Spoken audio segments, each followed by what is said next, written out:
There is a documentary that is on, and let me preface this by saying, what is the greatest concert I ever said I've been to? Taylor Swift. Taylor Swift, right? Oh, yeah. Okay. Yeah. Greatest concert I've ever been to in my entire life was Taylor Swift. I say that Taylor Swift is Michael Jackson today. It's the closest thing we have to Michael Jackson. You call her mother. You call her mother. I call her mother. Much to the ire of the internet, I've said that this is the closest thing we have to Michael Jackson. Massive Taylor Swift fan.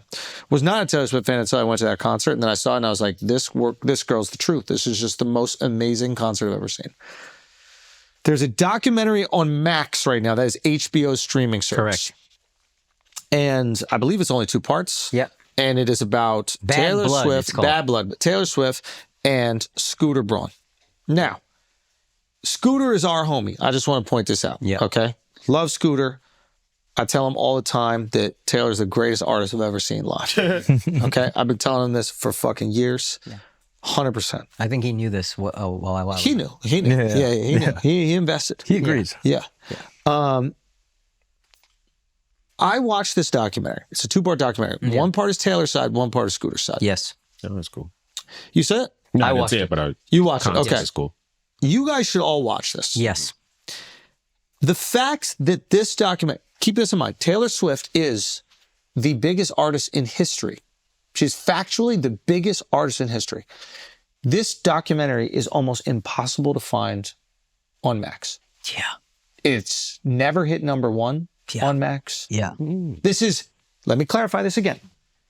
Imagine at the height of Michael Jackson's career, a documentary came out on one of the premier streaming services about Michael Jackson, and nobody was talking about it. Wouldn't you go, what's going on over here? Yeah. It almost makes you think that there's some information in that documentary that Taylor's team might not want the world to see. Ooh. And if you watch this documentary, you will find out that Scooter Braun is a fucking asshole, man. I'm just saying. You will see that what we think happened and what actually happened between Taylor and Scooter is a world apart. She framed a very different narrative than the reality. This girl she's truly brilliant. And she's incredibly genuine. Meaning, and the power of when someone is genuine is whenever they say something, you believe it to be true. When you watch her like on interview shows or even like on interview in the red carpet, whatever she says in that moment is the most pure, authentic, genuine thing. Like she melts you. It's amazing her ability to communicate. When you watch her just talking to a single person, you see why she's so endearing and so likable. When Kanye calls her and asks her kind of for permission to do the song, but it's not even really. I think that was actually framed really poorly too. Even the way she's on the phone, she's not on the phone like the biggest artist in the world. She's on the phone like a little girl that thinks that like she's going to be bullied by her older cousin. Kanye stole her moment. And she's not on stage like yelling, da-da-da. She's just kind of like, oh. They asked her after that, like, how do you feel about that? She was like, wasn't that good? She's like, they're like, were you a fan of Kanye West? And she goes, yeah, it's Kanye West. Now, there's a power to that. And I also understand like what she represents to women is something that we'll never understand. She is petty. And women wish they were petty. They're not petty to that dude that fucked them over because they still want to get him. They're still in love with them. They're still heartbroken. They wish that he would let them back into their lives. Not Taylor. Taylor's coming out. She's fucking clapping full. She's putting the fucking "they not like us" treatment on every single dude she's with. She's Michael Jordan. She remembers everybody that wronged her, and I'm going to fucking destroy you. Now, what if I would posit this theory just from watching it, and I implore you all to watch this because it paints a very, very different story. What if Taylor was really upset at Justin Bieber, Steve Borchetta or Scott Borchetta? Yeah, the guy who was the person who originally owned the record label. Big Machine that Scooter ended up buying. What if the beef was with Justin Bieber, Scott Borchetta, and Kanye West? And the problem with Justin Bieber and Kanye West is they have fan bases, man. They have people who ride for them. They have people who are ready to go to war, ready to fight, ready to sling death threats, ready to go out there and get active, just like Swifties are. Believers are out there. Yeah. Kanye's fans, as we know, are fucking out there. Yeah. What if the easiest person to make the scapegoat for all of your issues is the person who doesn't have the fan base? Yeah. What if her ire for Justin and her ire for Kanye all gets funneled into Scooter? Subconsciously or consciously? I think that she is a brilliant woman and she is calculating all these things in real time. But Like Justin was... What would her beef be with Justin? I don't know. He was dating Selena and she was best friends with Selena and like maybe it wasn't going that great with Selena. So she was like, you're treating my girl shitty. So I got her. Go to war. Okay. And also he was antagonistic. Like there's this moment in the doc where like, I think this has been like, put all over the world, but like Justin posted a picture on Instagram of him FaceTiming Kanye, Scooter, and a DJ named Martin Garrix. And he goes, the caption of it is, what's up, Taylor? Yeah, hi, so something like that, yeah. He's like antagonizing. What a lot of people don't realize is, and they don't even say this in the doc, that picture he took from Martin Garrix's Instagram. They didn't take the picture, like the idea of the picture wasn't, hey, let's antagonize Taylor. The idea with the picture is, hey, all of us are together, we're boys, let's do it. And then he took it from Martin Garrix's Instagram and then used it to antagonize If you look Taylor. at it, Justin's the big image. Yeah. So it wasn't him that took it. Yeah. It was them that screenshotted Justin. Yeah.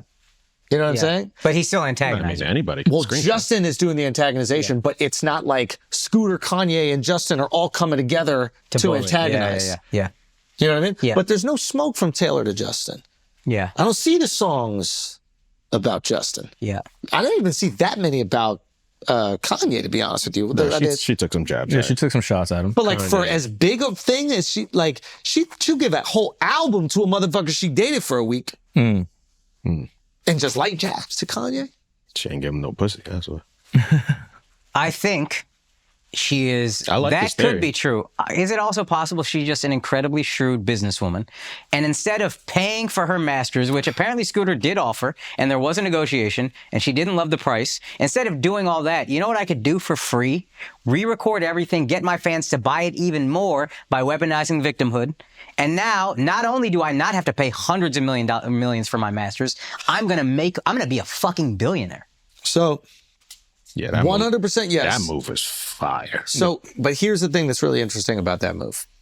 And even the documentary doesn't get this right. We even need to go back in the math a little bit. So obviously the big dispute is she has this big machine record label. She's been signed with them for like 13 years or something like that.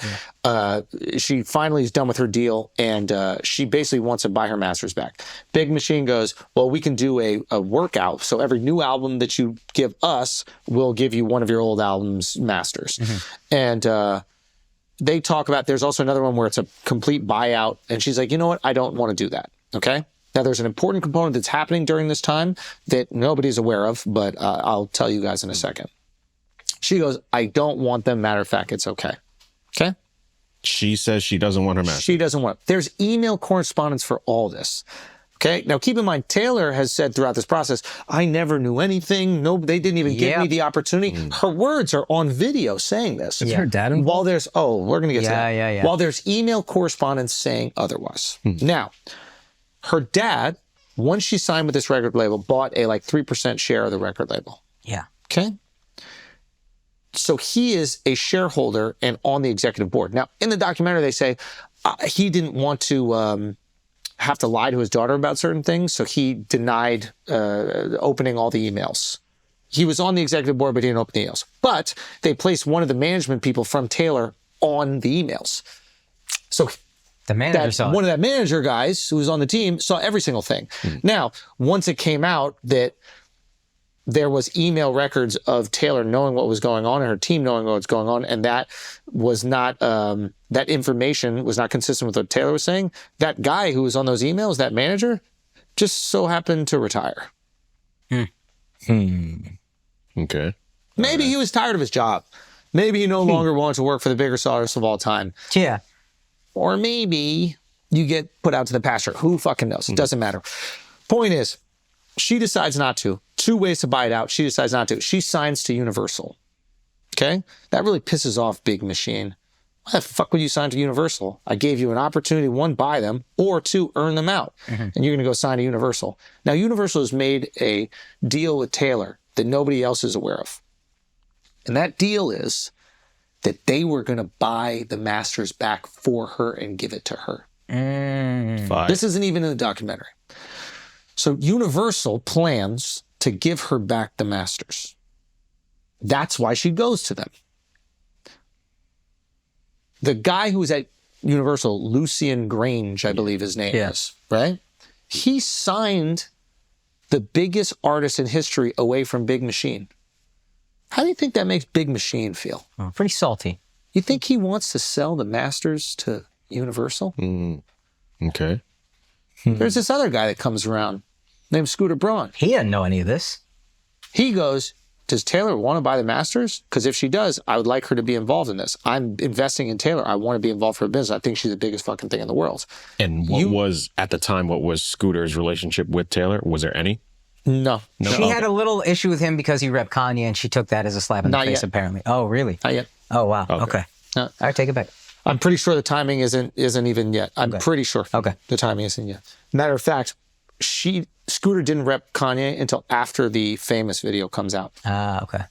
So she's upset at Scooter for repping Kanye, but he didn't even rep until after the Famous. Now, he did promote the video, and he promoted the art piece, which is like has her in a wax sculpture naked, which I think is kind of like there's a woman's body. Like, Yeah. You can say it's art. It's, I can a also see statement a about woman- culture, but you could also be like, yo, there's my titties. And I Like, can shut see the a woman fuck up. feeling like kind of violated by Yeah, that. Like, what are you 100%. So doing? I'm like, yeah, that's just I give corny. her that. That's yeah, corny. Completely. But when that call happened with Kim and all them and how they were doubling down and making it look like she was lying, which she wasn't lying. If anything, I'd defend the fuck out of Taylor with that. She said, I don't know if I'm comfortable with it just yet. And then never mentioned the bitch line.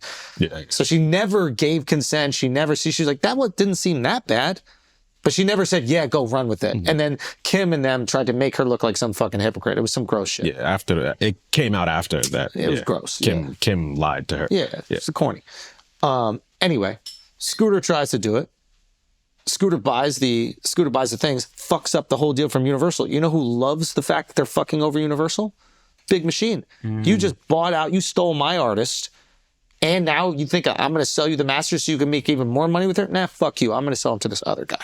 Can I ask you a question? Yes, please. It seems kind of like Taylor's made the label, right? Well, the label, Scooter bought the entire label. She was for 300 million. She was 140 million of it. She wasn't even the majority of the label.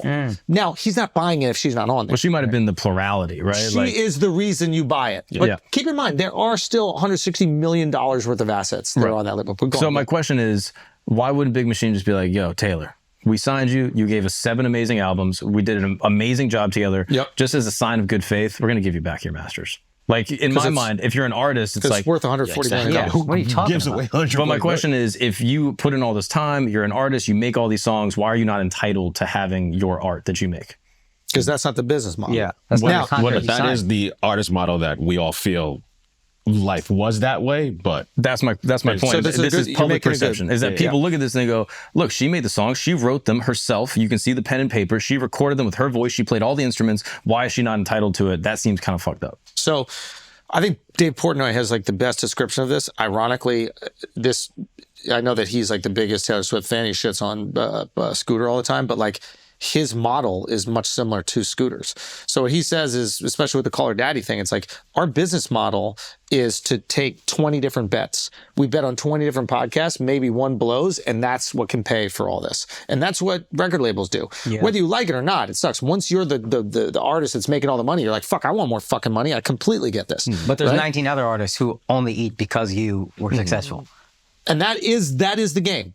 And that one pays for the other fucking 19. And I don't think people realize that about the music industry. Not is at that all. It's kind of set up to where nine people don't make it and one person does. And so you got to like lean on the person that does make it to get back the bet on the other 9. And those people, and that one person that does make it is like, well, I was always going to make it. Why the fuck do I have to pay for those other people?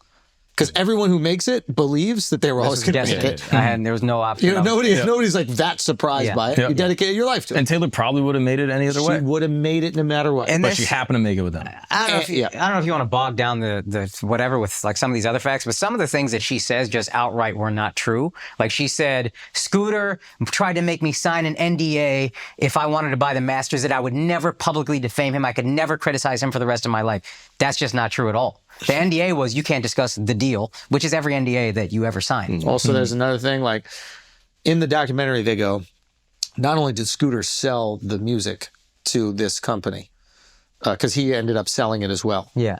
He also made sure that he would continue to profit on it. Yeah. That's not the case. He sold it to this private equity company, Shamrock, that's owned by Disney, right? They were scared because Taylor said she's going to re-release the albums. So they're like, we're not going to give you all the money. Yeah, this is worth $400 million. We're going to give you 330, and you're going to have to earn out the other 70, because if she starts pumping out albums, that's going to kill our profit. Scooter goes, I think the more people listen to the new albums, the more they'll listen to the old. They'll compare them. What is it called? The rising tide lifts all boats. And he was right. He ends up earning it out. But it wasn't, hey, I need to be involved in the upside. It was they were scared to give him market value for the albums because they thought it would be undercut by her re-recording. Why did Scooter sell to that company instead of Universal? I think they were probably made the biggest deal. One, actually, he offered to sell it to Taylor. Yeah. And then she blackmailed him. Wait, what? This is not in the documentary either. She didn't blackmail him, but she was basically like, not her, but like her team is basically like, sell it at a loss, and then she'll stop using all this Me Too language about you. Oh, she uses a lot of Me Too language. If you look at it, it's like, I did not give my consent. Yeah. She was using these like sexually charged words to describe what's going on. And the team, there's like email correspondence of all this. That's the thing. It's like, sell it at a loss, and then she'll stop painting you as this bad guy, but only if you sell it at a loss. And he's like, fuck that. You've already painted me as a bad guy. You sent all of your fans at me. They're giving me death threats. They're giving my kids death threats. Yeah. Like when she said, she said, I never knew about this. This happened without my consent. Let Scott Borchetta and Scooter Braun know how you feel. She knows. Matter of fact, in that Kanye phone call, he goes, hey, I want to get your permission because you have an army behind you. She's also, aware. She also realizes that like Scott Borchetta's name gets no clout. So she stops referencing Scott Borchetta and only references Scooter. Scott Borchetta is the guy who owned the fucking Masters. Now, I understand the frustration of her having her Masters with the guy that represents Justin, who she fucking hates because of Selena. And then I guess the Kanye thing would be happening later, but still, I understand that frustration. It's like, this guy owns my work and he represents these two people that I fucking hate. And I can't get angry at them because then their fans are going to shit on me and that's going to just be ugly. So I'll just get angry at that guy. You know what's crazy is I looked up on Twitter after I watched the doc. I was like, I just want to see what the comments are. So many of the comments are, I just watched the documentary. I love Taylor even more. Fuck Scooter Braun even more. And it's like, y'all are just going to live in the reality you want to live in. That's the thing. It's an emotional thing. And she is brilliant. Yes. There is nobody. This is the brilliance of Taylor Swift. You ready? And I love her. It was the greatest concert I've ever been to. This is the genius of Taylor Swift. You're scared of them Swifties, right? No. You're right. I am. You're right. You're right. This is the genius. Ready? Has there ever been anyone in history that is a billionaire, the most successful in their field, truly unstoppable, chart-topping success, and also unanimously thought of as a victim? Impossible. To manage those two things is masterful. I mean, the emotional IQ necessary to have all of your fans still see you as a victim while everybody that has aggrieved you has been punished, thrown to the way inside, fucked up. Now, I tell Scooter, I was like, Michael Jackson did it for a little bit. Oh, he tried. And then he tried. Yeah. But like, I tell Scooter, I was like, yo, nobody got to feel bad for you. You're a billionaire too. The fuck are we complaining about? Yeah. Like, you ended up killing it. I understand where you're coming from, where you're like, yeah, but like people think of me like as this thing that isn't true. Like there is facts and evidence and emails that shows that she is lying. This is not a true thing. And people still think of me that way. And that would frustrate the fuck out of me. So the wife, his ex-wife, was saying she was getting phone calls at the house threatening the lives of her and the kids. Fuck. Like, this is not. Yo, I made money. That's great. You don't have to feel bad for me, but that's fucking crazy. Yeah. That's right. And I don't like. What is the Taylor Swift breakup song that's a 3-dimensional? We were both at fault. Things just didn't work out. Sorry about that, man. I wish it did. Yeah, but that's not art. Yeah, I see your point, but I mean, yeah. I understand your point, but that would be boring. Like, where's the rap song where it's like, well, he did have a reason to shoot up my homies, but I have to get my payback. Like, that's the rap you want like emotionally measured. I mean, what's that good No, you want whap. Yeah, fuck him up. But there's plenty of breakup songs that are like, we were too young or whatever. You know what I mean? We were too young. There's songs that are that's a Drake like that song everywhere. Yeah, exactly. You understand the point. Yeah. It does. The art is better this way, without a doubt, 100%. Yeah. But it's just crazy to see, like, Big Machine or whatever has the emails on their website. Yeah. Like, this proof is there. It just shows, like, humans are so emotional. Like, we just want you to represent a feeling we have. And then if you don't, we're not even going to look the other way. I bet you Taylor and Scooter have never spoken, by the way, since they spoke like maybe 3 times before this. And once shit started to cook, they've never spoken again. I bet you, my suspicion is, once the narrative is set, you don't want to talk to somebody that could finish my sentence. Yeah, I mean, like, you talk to someone that then makes you feel empathy for them and see both sides. You're like, oh, damn, maybe I did overreact a little. Yeah. No, like, you're making money and have your army going with your narrative. Like, don't change it. Live in your bubble. Yeah. Game of Thrones. House of the Dragon. Yeah. Did you watch? I've only watched about 30 minutes of the episode. Oh, okay. Dude, this conversation you're having right now Is right at yeah. there. Yeah. I mean, I'm down for you guys. We could talk about it. The last thing I was thinking on the Yeah. Taylor Say as point many is as you that I think she really did benefit from being, again, I don't think the Kanye thing made her famous. I think that's obviously not true, but it did thrust her into a national spotlight in the eyes of the American people as someone that get taken advantage of as a victim. And that's really, really beneficial. And that has never stopped happening. No. She has continued. She saw the power. And she was a in that. victim there. Like, I think what happened was wrong. Absolutely. But being brought into the national spotlight in that way, I think is really It's beneficial. funny. I was watching the doc, and they talk about when Kanye calls her, and they have this interaction, which is quite charming.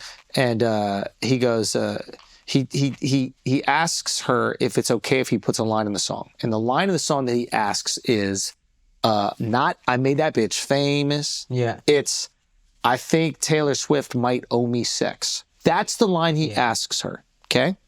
And he sets it up by like, I think you might be upset. And then she's like, she's like, is it mean? Yeah. He goes, no, it's just whatever. Like, you feel so bad for this girl. And then he goes, I think Taylor Swift might owe me sex. And she goes, oh, well, that's not that mean. She kind of laughs a little. She goes, okay, well, I just kind of need to think about it, but I thought it was going to be way worse. She doesn't co-sign it, but she thinks about it. He doesn't ask her about the, I made that bitch famous. Here's the thing. I genuinely believe Kanye believes he made her famous. So he's going into that call like, well, this is undisputable. I don't need to ask her this line. Like, I made her famous, so that is obvious. From a person, if you're not in tune with pop music at all, I wasn't aware of Taylor Swift until before that moment. Yeah. So I'm honestly like defensive of Kanye with that, because I bet he was blindsided when he found out she was upset with that. Yeah. He's like, it's like as if Big Sean was like, I can't believe Kanye said he made me famous. He'd be like, I did make you famous. Nobody fucking knew you. Yeah. Right? Yeah. So whatever, there's so many of these things, just like every like great controversy, there's so much information swirling around and nobody talking to one another. Yeah. Like, you ever like get in an argument with your wife and like neither of you is saying how a thing that they did made you feel. Yeah. And then when you reconcile, you're like, oh, you didn't mean it that way? Yeah. Yeah. That's this whole drama. Son, you got to get Mom and Scooter on the phone, bro. The mother, whatever you call it. I mean, how awesome would that be? Get if them they on just, the phone. That's it. Combo, she reached usually. the top. There's nothing she can do. He reached the top. There's nothing more he can do. Like, what if they had a conversation and just squashed it, and she was like, yeah, I shouldn't have, told the fans to like, go do that shit to you guys. And like, I wish that I knew that was her perspective. And then Scooter was like, I wish I didn't pump that Famous video as much. And I could see how that made you feel and it was uncomfortable. And like, I wish that you got back to me about buying the fucking albums, or I wish I knew Universal was planning to buy them in the first place. If I knew that, maybe I would try to partner with both of you guys on it. Like, but once you're set in your narrative, how can Taylor come out and be like, yeah, I was actually just kind of manipulating my fan base to be mean to him and using the Me Too movement? I mean, when you say Like, she can never say that. Say it like that. Yeah, I wouldn't say it like that. She could never say it like that. I wouldn't say it like that. If we're trying to make this call happen, I wouldn't. I wouldn't say frame it that way. Yeah. But it's a crazy. It was just Here's the thing about the documentary. It kind of is boring. I'll be honest with you. Like it's not the best documentary. I mean, entertainment yeah, law. but you knew a lot more shit that the doc doesn't say. That makes it interesting. And here's what I also noticed watching the doc. The Taylor side is like they're both like 50 minutes each. 35 minutes of it is what a great person Taylor is, and everybody loves her, and all these other things happen to her. And then there's like 5 to 10 minutes of here's what happened with the deal. And then the Scooter side is like 10 to 15 minutes. Here's Scooter is, and then 30 minutes. Here's facts about the deal. But they go and hard I thought with that Scooter. was telling. Like they let us know that Scooter's family died in the Holocaust like 30 seconds in. Yeah. Oh, wow. Like they go hard in the paint. They're like, yo, by the way, it got nothing to do with Taylor. Taylor not German. You know what I mean? There's no reason to bring up the Holocaust. But immediately in the beginning of Scooter's side, it's like, by the way, Scooter's whole family died in the Holocaust or survived the Holocaust. They got him doing like a little, school presentation at like 7 years old talking about the Holocaust. Damn. I'm like, what the fuck does this guy do with that thing? Smart. There you go.